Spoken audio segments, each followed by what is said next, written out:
So, welcome back to episode 7 of the Business Builders Podcast. It's my honor to welcome my good friend, Nikki Cottis, Dr. Nikki Cottis of Chiropractic Connection. Thank you for joining us. Thank you so much for having me. It's so exciting for you to come visit with us. But I just wanted, so the idea of our podcast is we just want to learn from other entrepreneurs, successful entrepreneurs, and learn from the challenges and how they've overcome those to grow a successful business. Okay. Because there's no success without failures and challenges, right? Absolutely. But we'd also like to just kind of start and how you got started. So first of all, tell us a little bit about yourself and how you made your way to Gulf Shores, Alabama. Okay. How I made my way here is only a story God could write. But I grew up in Pennsylvania. So I grew up in Pennsylvania. I went to Penn State. I got a degree in kinesiology. Which is basically exercise science, study of human movement. And with that, I went to chiropractic school. So I moved from Pennsylvania down to Georgia, went to chiropractic school there. Then from Georgia, I moved to Tuscaloosa, Alabama. Roll Tide. Yeah. Stayed there for 2 very long but short years. Yeah. And then I moved to Gulf Shores. So I figured I had an Alabama license and I made the move down to the beach. Been here ever since. And is that about when we met at that networking group, or was it before that? So you started with another... I did, yes. I actually chose Gulf Shores because there was someone who I really wanted to work with. And so I moved here to take a job with someone. And that was in 2012. And then I think I met you in like 2015. 15 maybe? Yeah, 2015 sounds right. Yep. Okay, so let's back up a little bit. Okay. So you're from Pennsylvania. Yes. Did you always know you wanted to be in this field in chiropractic? No. Work? Okay. I originally wanted to be an athletic trainer. Okay. And my mom was the one who encouraged me to be a chiropractor. She's been going for as long as I can remember.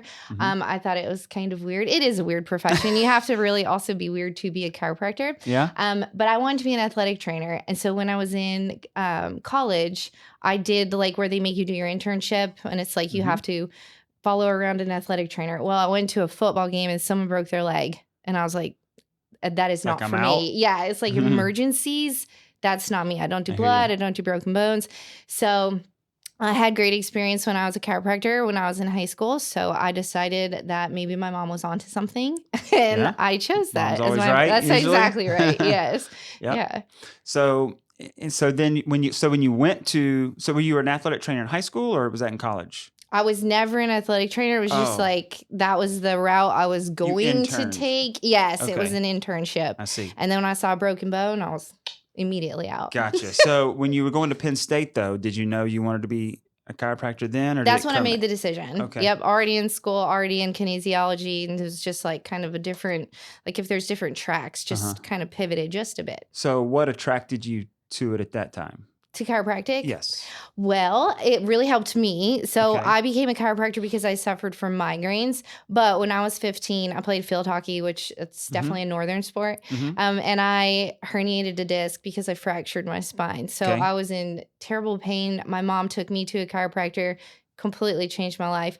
Really, she took me the route that most people take first, which is all medical. So I went to a medical doctor, got some tests. They told me just rest, nothing much they could do for me.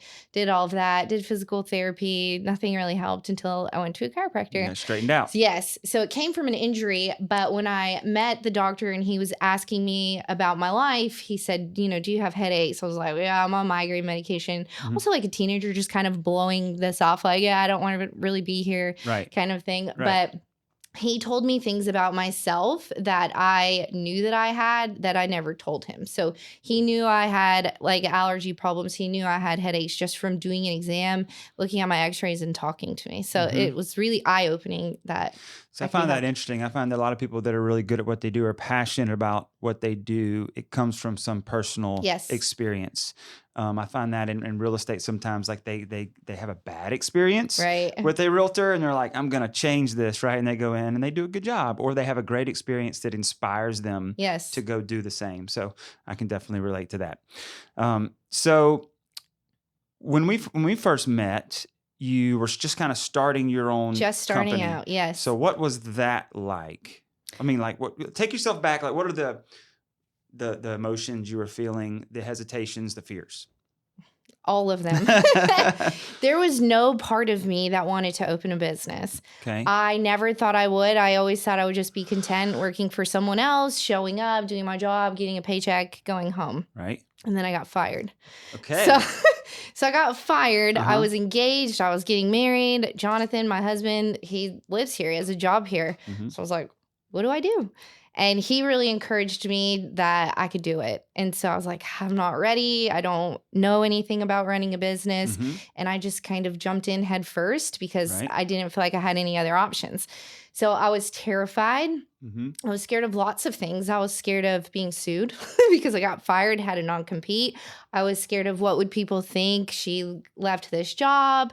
Now she's opening up. What really happened, those kind of things. Right. So a lot of fear, a lot of uncertainty. I had no money. I had absolutely no money to open a business, but somehow made it work. So let's back up. So all that fear, did any of that come to like what people would think and the chatter? Did any of that actually happen? I'm sure was it just in your head? I'm sure it did. Okay. And there were some people who did just ask me like, what happened? Right. And, just left everything as it was. But nothing big ever came from it. No. Right. But anytime I saw a person in a suit come to my office, I thought, this is it. Yeah. He's got that folder He's got in a there. folder. Yeah. I'm getting papers. Subpoenaed, right? Yes.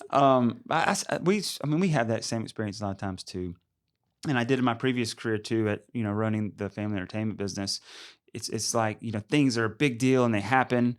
But like eventually things kind of just get back to blows normal, over. right? Yes. It gets back to as long as you're treating people right, right, and you can sleep at night. That's the most important part. So then you said you had no money. So how do you start a business with no money? Well, I took out a loan for $6,000 at a 40% interest rate because it's all I could get. Right. So I thought I just need enough money to pay rent and get through a couple months, and then hopefully I'll be fine. So that's what I did. I took out a terrible loan for a really small amount of money, and that was it. I opened up. See, that's that risk an entrepreneur takes, right? I mean, you really put it out there. So in your current location, I remember you were kind of just across the parking lot. Yes. That's the only place you've operated, those two places? Those two places, yeah. So we were in that space right next to Halloween Company for about a year and a half, and we outgrew the space, which was great. And so then we moved across the parking lot, and now we're in a almost 3,000 square foot space. It's really nice. It's really big, but we worked into that. So when I first opened, I just took literally anywhere that would work. I was like, where can I go? I just need like a table and my hands and a computer. And that was it. You got a great spot though. I don't Thank know if you. that was just kind of God working for you. That's but right. I think it was a beautiful spot there.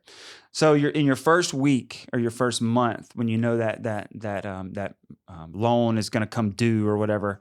What was that like? So what were the things you did to make sure if you were going to have success that it was going to happen for you? Like if there was any chance it was going to happen, what are some things you did to ensure your success?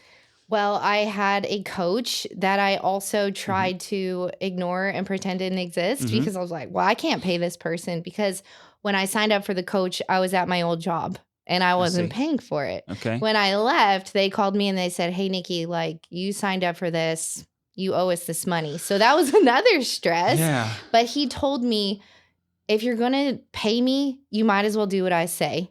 And so I listened and I did everything that this coach told me as far as marketing, getting my name out in the community, meeting people, just learning how to literally talk to people, how to sell, and how to make people do business with me, because a lot of what it is that they like me. Right. So being like a likable person, but having a coach was really key in my success in the beginning because I had someone to like bounce ideas off of, learn from, and really start to tweak my systems from day one. A lot I want to unpack there. But when you said one thing that you had to learn how to sell. Yeah. So I don't think that most people would think that a chiropractor would need to sell, right? So what do you mean by that? That is a great question. Because I agree with you. Yeah. I mean, 100%. All businesses have sales. Have to sell. Yeah. And that's, I think too, for a few years, I was in denial that I was in sales because I was like, well, people just give me money because I'm helping them. Right. But you do get to a point where it's like, wait a minute, this is a business and I do need to sell. So that's definitely something you don't learn in chiropractic school is anything or in about real estate school, business. I promise you. Yeah, nothing You're about a salesperson. Yes, absolutely. You're always a salesperson, but no one's teaching you how to sell. So I had to learn how to sell, even just like, how do you price yourself? How do you price yourself competitively? How do you become profitable? Because that's things that a lot of people don't talk about, especially chiropractors. We do, and we're supposed to just have this like servant's heart. Like, I want to help everybody and I want to take care of the world and I want to do this, until you can't physically do it anymore. And so that was a learning lesson too.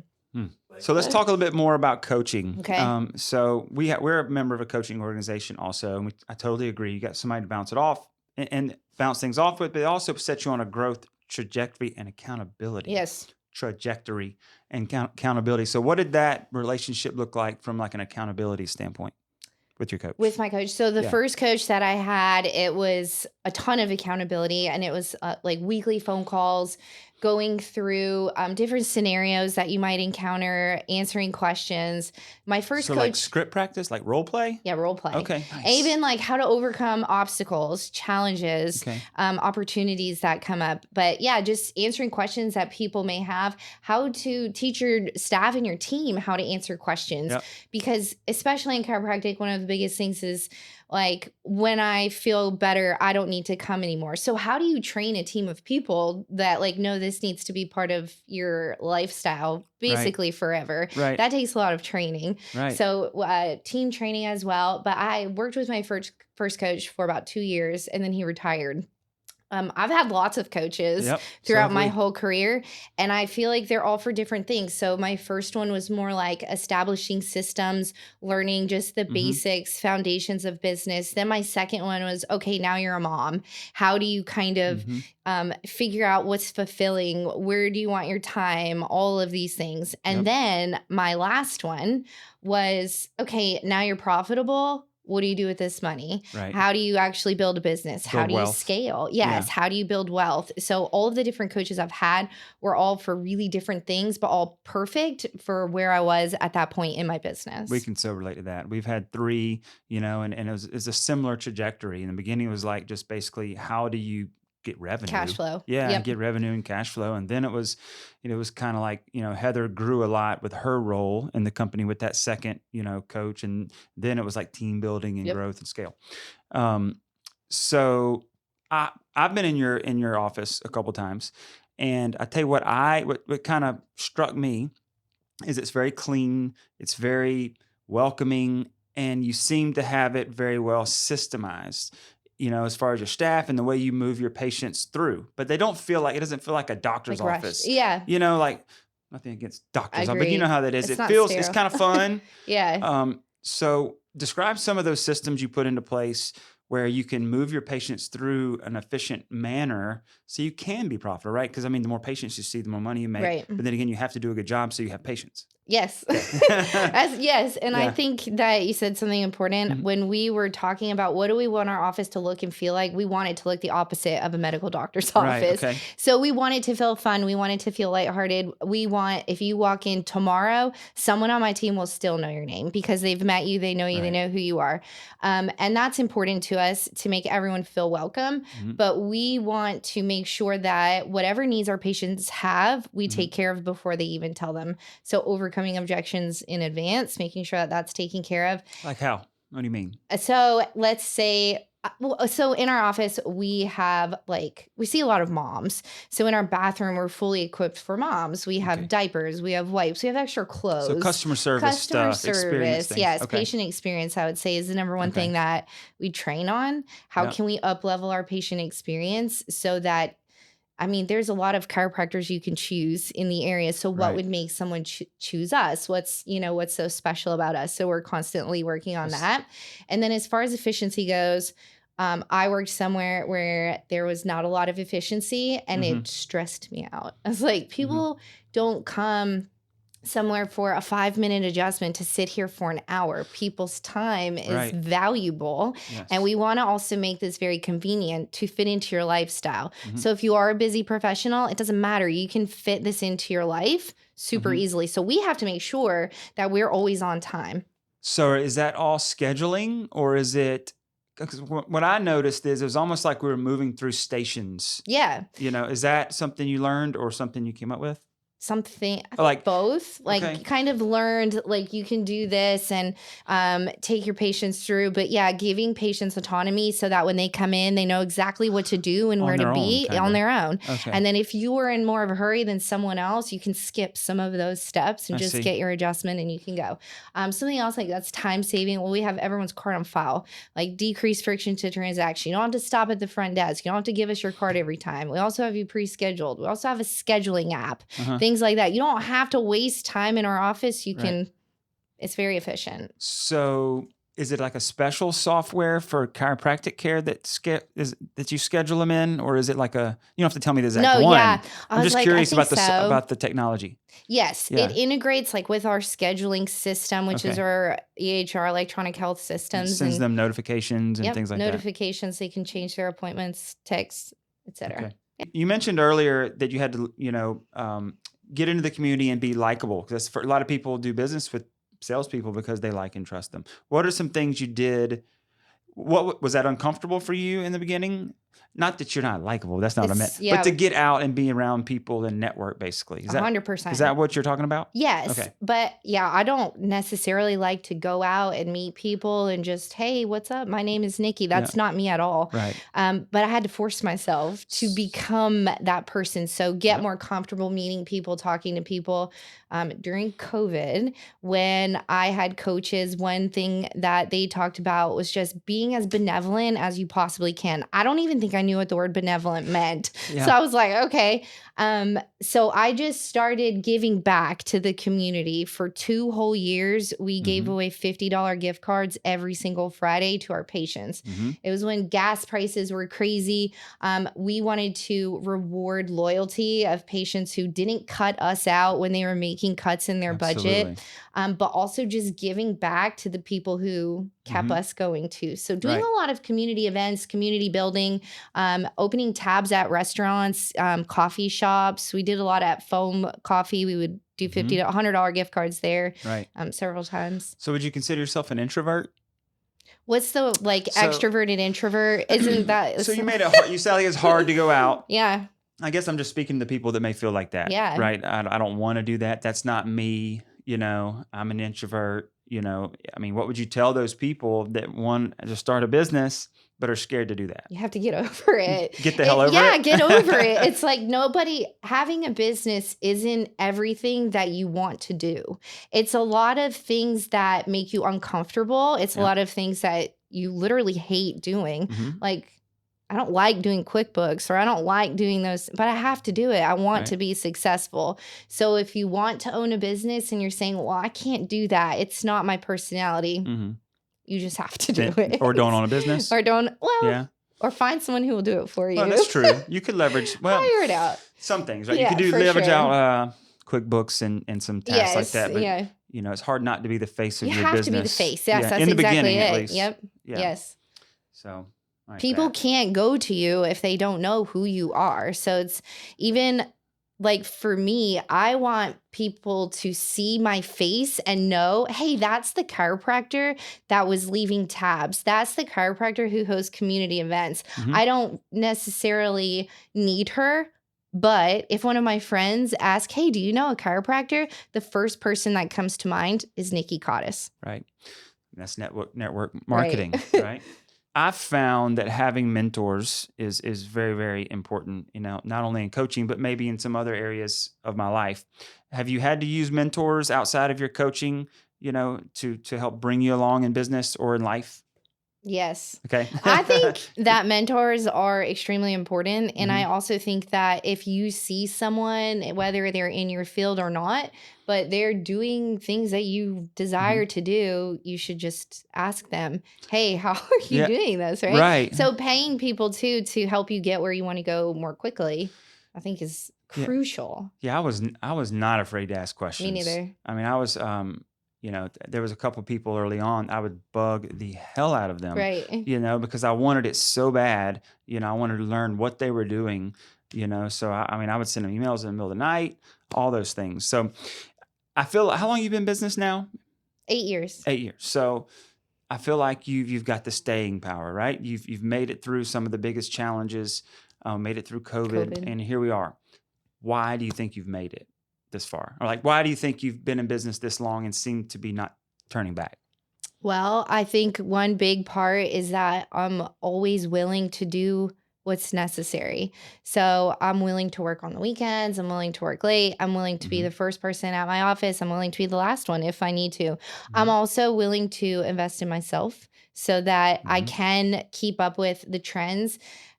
There's also people who say, I hate change. You also can't really have a business or be an entrepreneur if you're not adaptable. Right. So I think adaptability, making sure I was adaptable, especially during COVID, to what needed to be done. But I've never given up. And even I've, of course, made mistakes. And I would say some of the biggest failures and mistakes I've made as a business owner is hiring and firing. It's one of the most difficult things to have team. But I could let all of those things discourage me and say, I'm not going to hire again, or, What's the biggest lessons you've learned hiring and firing? Give people more of an opportunity than you think they would need. You've given them more, or you need to give them more? I need to give them more. So you're saying that your lease has been too short? Too short. Yeah, okay. I would say like if I have high expectations, and I'm starting to learn that no person that you ever hire requires zero training. And even if they're the smartest, best, greatest individual in the world, they still need to learn you, and they need to learn like your quirks and what makes you tick. Yes. And your values, all of those things. So I would say one of the biggest lessons is giving people more of an opportunity to learn and to grow. And for some people that might take a little bit longer than you want it to, but it's just part of it. I heard someone say, you heard the old adage, what is it? Hire slow, fire fast. Yeah. And I think it was during COVID, one of the guys I kind of follow had it the other way around. He was like, sometimes it takes an adjustment period when people come into your organization for you to learn them to learn you, for them to make some mistakes and get corrected. Maybe we do give up on people too quick sometimes. That's exactly it. So I feel like from a day-to-day, like when you go in on a day-to-day basis, what are some of the things that you have to kind of fight through on a day-to-day basis? Okay. Is that better? Yeah. Okay. I think for me, sometimes the day-to-day can start to feel a bit mundane, right? So you're like, I get up, I go to work for 10 hours, and then I come home and it's the same thing. Right. So one challenge would be remembering why I do what I do, remembering that like what we do provides this service that actually does physically and mentally help people. So remembering why I got into business to begin with, which was to help people, that helps me kind of get through the day to day. Another difficulty, just physical exhaustion. My job is really physical. So getting up, I wake up at 4:45. I get home at 6:30 sometimes. So like on Monday and Wednesday, those are my longest days. It's a long day. It's physically taxing. So just kind of keeping myself healthy, keeping in shape, doing all of those things to make sure that I can physically do my job too. So you mentioned earlier that one of your coaches was kind of in the new parenthood or new mom phase. So how have you figured out how to maintain that balance? Because I know when you start a business, they're always talking about find the balance. Well, there is no balance in the beginning. Yeah. But eventually you try to move towards it a little bit as your kids need you, you maybe, for us, start having more kids. Yeah. What have you done to try to figure that out? One of my best friends told me that he also doesn't agree in work-life balance, but he talked about harmony. And I was like, I like that concept, but I think that different seasons require different effort. So in some seasons of life, my focus is more on my business. In some seasons, it's more on my practice. So Hazel, she turns 5 next week. So now I'm like 5 years into this like motherhood, entrepreneurship, like at the same time, there are still things that I can't do with Hazel that unfortunately I wish I could do. Like next week, she has some cookies and cocoa thing at school. I can't go. Yeah. It's in the middle of the day. But on the flip side of that, right now, I feel like I'm in a push season. So I still spend time with her. I still spend time with my family. But I also want her to look back and know that my mom worked so much for me, for her. She made a difference. Yeah. She did something worth remembering. Yeah, I can definitely relate to that for sure. I mean, I think people get into real estate because they're chasing like freedom. But, and you can get the freedom, and we do have it to a certain level, but it's like, define the freedom. Right. The freedom is that we get to create our own business, and we can take it as far as we so choose. It's not necessarily that we can just take off whenever we want, right, if you want to do something worth remembering, so that's I can agree with you on that. So what's the vision for your future? For your business in the future?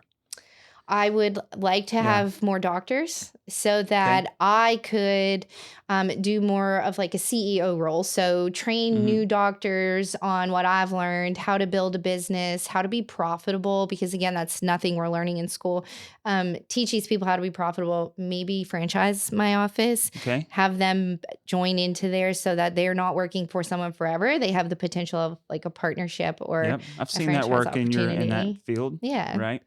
So have you started pursuing that at all lately, or is it still kind of in the planning phase? In the planning phase. Okay. All right. So, coaching is one way to invest in yourself, but there's lots of different ways to invest in yourself, right? Because it's like, the more valuable you are as a person to the marketplace, the more money you make, right? So what else have you done to invest in yourself? I'm constantly up-leveling my skills. So as a chiropractor, when you get out of school, you could be a mediocre adjuster at best. So for the past 12 years, every year I go to an adjusting seminar because it's important to me to hone my skills.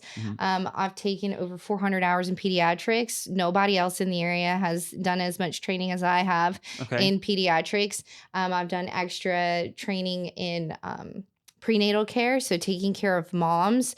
I've done hundreds of hours in that also. Interesting. Yeah, so just up-leveling my skills, I would say, is one of the most important things I've done. So can we talk about what do you call it when you care for the babies, for the juveniles? What do you call it? Pediatrics. That's the word, sorry. So can you talk on that a little bit? That's just interesting to me. Why is it important for pediatric care? Okay. Well, what's the benefits? What's the benefits of pediatric chiropractic? So, well, for me personally, so I had a really traumatic birth with Hazel, and Hazel was 2 seconds away from going to the NICU. And so the nurses were like, hey, she hasn't eat, slept, or poop, the 3 basic necessities that babies need to do: eat, sleep, and poop. And so they said, we're going to take her to the NICU. And I said, would you mind if I adjusted her? And they said, we don't care what you do. She's your baby. So I was like, okay. So anyway, I gave her first adjustment. She was only a few hours old. And immediately her color in her skin went from gray, like that translucent gray, to pink, red, happy looking baby. Wow. And she immediately went to the bathroom and she started to eat. So it was like all of these things just completely changed within her in a matter of seconds. Before I had Hazel, I loved to see babies. I thought it was very rewarding. Babies can't complain. Babies can't talk about their pain. Their parents are there either to help just with overall general wellness or a specific complaint. So for babies, the most common thing that we see is ear infections and colic. So if you're a new mom and you have a really unhappy baby, that is stressful. And so it can affect your whole home life. So taking care of babies was always something I liked. Once I had Hazel and I experienced it for myself, it was completely life-changing. And so my belief in what I did as a chiropractor too went from here to the moon. It just completely changed my outlook on how powerful it could really be. You had a personal experience. Personal experience, yes. That's amazing. With caring for, God, I can't say the word right. How do you say it when you say caring for babies, I guess? Okay. Yeah, that works. So providing chiropractic care for babies, is there any pushback on that? Is there any concern from the public that you have to overcome? 100%. Okay. It's weird, right? Okay. So like I said, you have to be a little weird to be a chiropractor, but most parents who bring their babies to chiropractors, they're not super medically minded. They're more like home birth moms, or, don't run to the doctor every time their kid has a sniffle. They're looking for an alternative. So most times we don't have to do any convincing to the people who come to us, but sometimes they are like, what do I tell my mom? She doesn't want me to bring my baby to a chiropractor. I'm like, don't tell her. Or, tell her whatever you want. There's definitely pushback, but I also think that this really ties into ideal client, because my ideal client is a mom, and she is looking for an alternative to the major medical system. And so she's already done her research. I don't have to do a lot of education. She's already kind of decided. Kind of your avatar. Yeah, she's my avatar. So is it, but for chiropractic care is like consistent thing. Is it the same way for babies? Yes. Okay. Yes. So the great thing about babies, though, is they're so much more resilient, but also adaptable. So they overcome whatever symptom their parents brought them in for so much more quickly. Right. So then there is a lot of education part from me and from my team of, okay, now that your baby's not having any symptoms, why would you want to continue to bring them here? Right. And it's the same thing as like healthy lifestyle, diet, exercise. It's more of a preventative mechanism. Encompassing approach, right? Yep. So yeah, you said you've had a ton of additional training with moms to be, and then babies. Yes. So, why is that critical? It's important, especially babies. Yeah. A baby's spine is not just a tiny adult spine. Their nervous system is completely different, the way they react to things. So it's important that if you do take your baby to a chiropractor, you find someone with at least some additional training. I see. Because you also don't learn about that in school. So it's not something that you even have a foundation of. You need to learn it outside of So it's a school. niche, basically. It is. You it really get out is. And learn a certain. Yes. So you said you don't see a lot of men. Why is that? What's wrong with us? It's like the only time men do something is if they're pestered enough by their wife, right? Right. Or we can't get up at all. Exactly. It's you wait until something is so bad that we can't even take our medicine on a day-to-day basis. Right. Yeah. So we really don't see a whole lot of men, and it's just, I think it's that men literally don't like to take care of themselves. You're right. We don't. So share a solution. So if a man was to come to your place, knowing how we are, what's your solution for them? Hey, come by and ask for this. Oh, yeah, I like that question because the way that I talk to a man is different than I would talk to a woman. Okay. Because a woman can understand, like, okay, I want to do this and I know it's good, like, for my health and just longevity and my nervous system. Men, I'm going to talk to them like, hey, this is affecting your ability to make money, or this is affecting your ability to do X, Y, and Z. And so let's just get your problem taken care of. And then after like 3 or 4 months, you're like, wow, this is actually really good. I'm more productive at work. You kind of teach yourself why you would want to continue. You have to talk to us like children, basically. Pretty much. That what it is? Just like hit you in the heart space. So it's like, okay, I want to be able to do X, Y, and Z. That's so sales, how though, can right? I, You're finding what's important to us. How can I solve creating a problem that you're solving? So talking to other maybe new entrepreneurs who are thinking about starting a business, what are like 3 things that you can share with them to help them get started?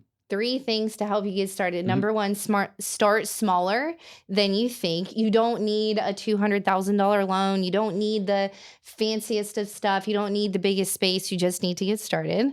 Number 2, hire a coach or a mentor. And number 3, think about your seasons. So put every single thing that you have mentally, physically, financially into getting started and just continue with momentum. And don't give up. And just know that it's not always going to be like that. It's not always going to be like that. It's just a season. That's a really good point. Yeah. That's a really good point. So, Nikki, if anybody wanted to, visit your practice, how would they find you? Well, the office name is Chiropractic Connection. We are in Gulf Shores. We're in the same shopping center as the Island Wing Company. We're on Facebook. We're on Instagram. You could also find me on Instagram as Dr. Nikki Cottis, DrNikkicottis. Very well. Well, thank you so much. Thank you we've for been friends me. for quite some time, so it's an honor now. that you come share your story with us. Thanks for having me.